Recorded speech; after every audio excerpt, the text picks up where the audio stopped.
The wind howled, dragging on this Friday afternoon.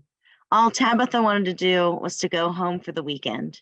Staring out the window, she watched a branch knocking back and forth on the glass while buses started pulling up in the blurred parking lot behind it.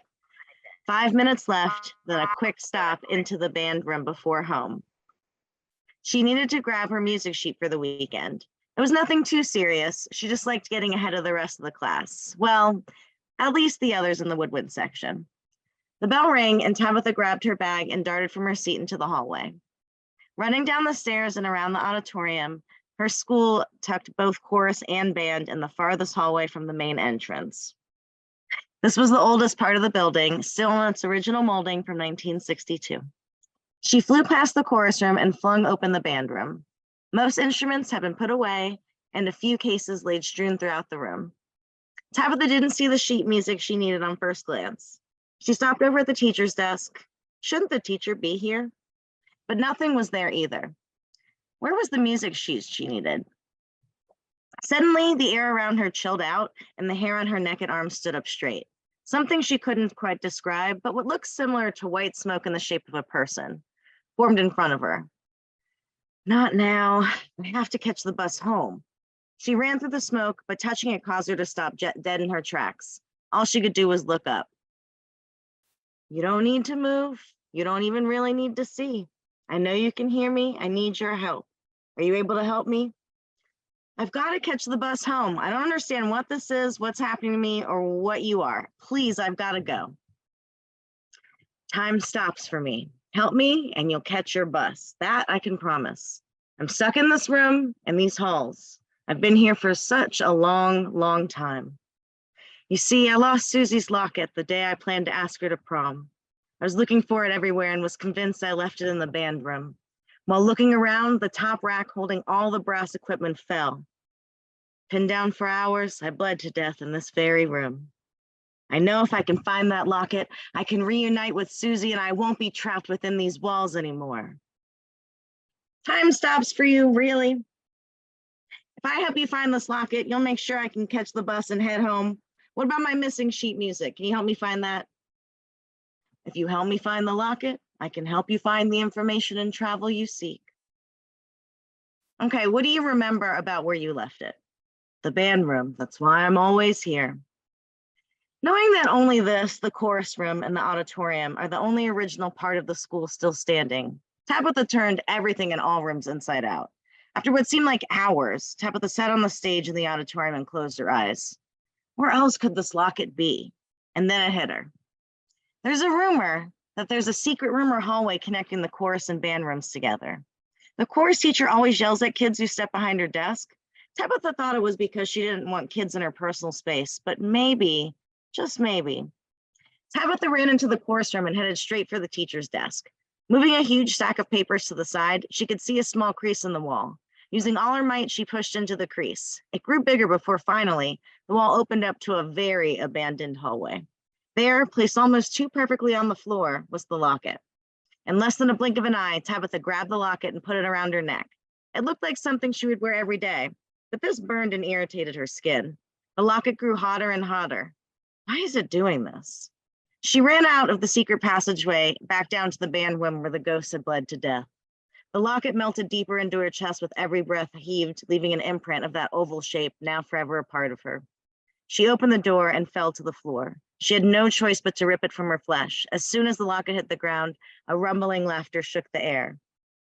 I brought you the symbol of your lost love. You can forever be at peace now, and I can finally go home.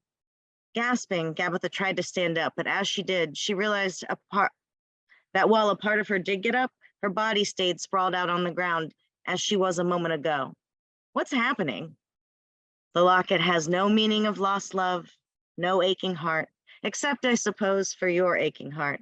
This locket has lived in the bones of this building since its very creation. For whoever bears the locket will wallow in these halls alone until the next person finds it. It took you almost no convincing. You wanted to believe in ghosts reuniting over a lost love so bad, and now you'll never see home again.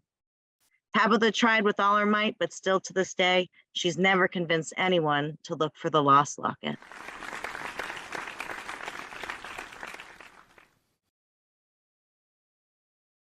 the trip. It had been nearly 7 years since Olivia was back home in New Orleans, a place she had no intention of ever returning, but the death of her twin sister was the only thing that could have summoned her to the 7th Ward. Despite their unnerving fallout all those years ago, losing the person she was once closest to and who knew her better than anyone else was harder than she could have imagined. No amount of therapy could have prepared her for that phone call. A ticket on the Amtrak was as rich as her wallet could afford, and despite the fact that she confirmed her booking via text message, there was still an issue with her ticket when she attempted to board. It was a sign. She shouldn't go. The universe was telling her to turn back. She shook that thought from her mind like a child erasing a picture they'd drawn on their Etch-a-Sketch. And once she finally found her seat, she wasted no time in putting on her headphones and resting her head against the window, waiting for the nearly 10-hour trip. Of course, this wasn't a straight shot, to be over already. Within the first hour, she managed to fall asleep in spite of her fear of being robbed on the train, but there weren't any people sitting near her, so it afforded her a slight amount of comfort that she wouldn't be bothered. That wishful thinking came too soon, however, because there was suddenly a woman seated kitty-corner to her row. Olivia hadn't seen her get on, and she didn't remember noticing her when she opened her eyes. Something about the woman's face looked familiar. She leaned forward ever so slightly to get a better look at her and was filled with a sense of embarrassment when the woman noticed her staring. "Olivia?" the woman questioned, which sent a chill down Olivia's neck, causing the hair to stand up at attention. The way she said her name dug at a memory she didn't have the emotional capacity to grapple with. Olivia started, and then the realization of who this woman was hit her. Mom. The word came out like the last bit of vomit you couldn't spit out fast enough. "So now that Harper's dead, you want to see us?" It was the first time she'd seen her mother since she was a child. She left in the night, out of the blue, leaving Olivia and her twin sister Harper to be raised by their father. For years, all the girls had was a picture of their mother to remember her face by, and now she'd wish she'd been able to forget it.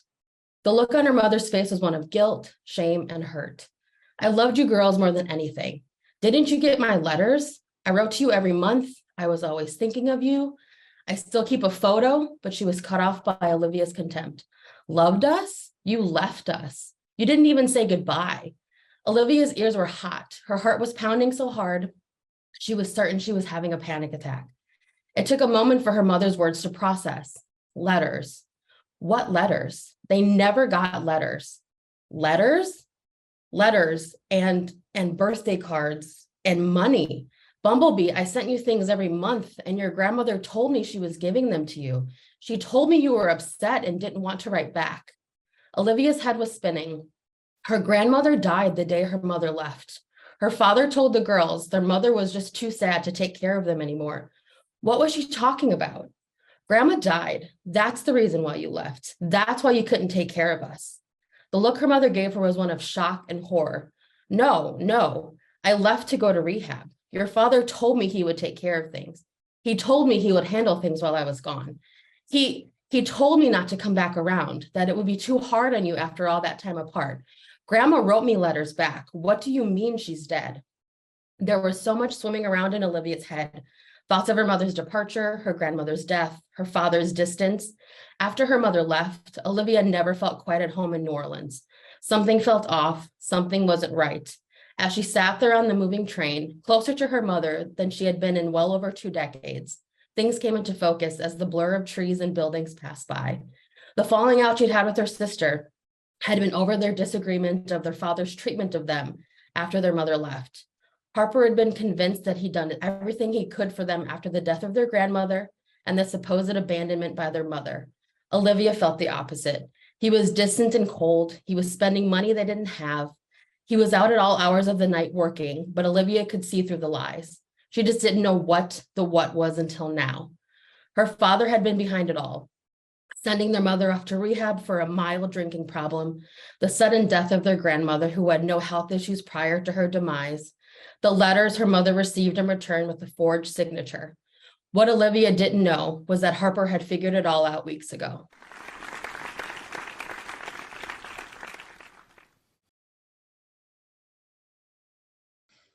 I could feel the cold metal ground pressing against my face. My vision was a little bit blurry and I felt weary. At first, I thought I couldn't hear, but I began to realize that in actuality, I couldn't understand what I was hearing. The sounds were more than foreign. I looked at my surroundings with confusion and fear. I was in a small bare room made of sleek metal. The light filtered in from a wide opening. I began to walk towards the exit, as to egress somewhere more comfortable. As as if a wave, I remembered something. I remembered what was happening. I was a pilot on the Zeus 13, along with my brother Joseph and my friend William. As I peered out of the room with intrigue, I began to realize that this wasn't my ship.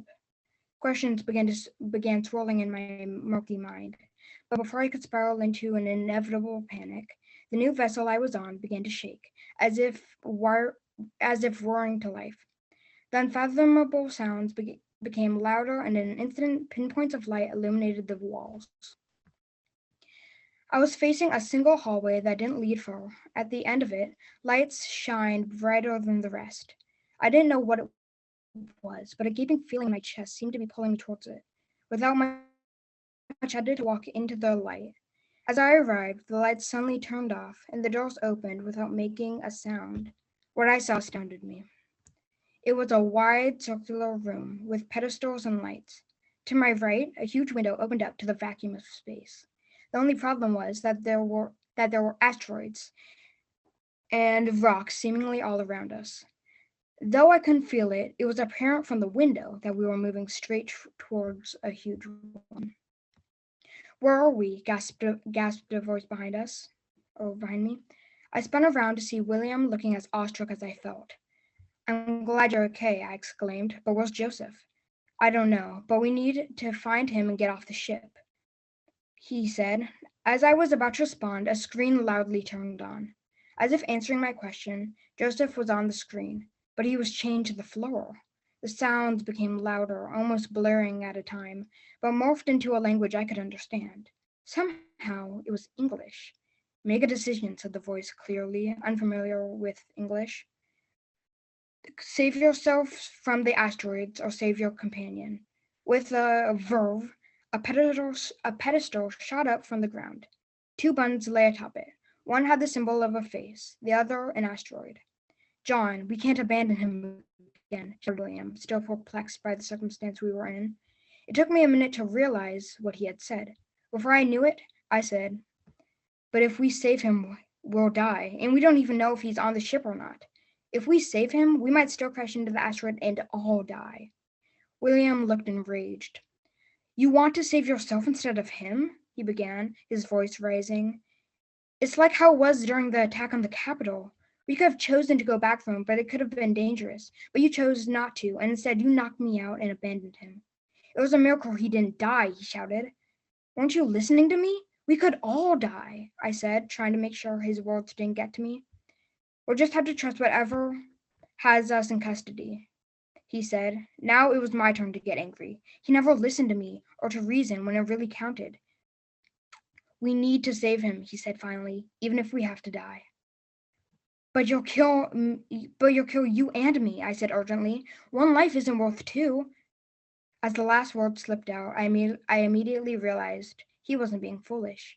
I was simply being selfish.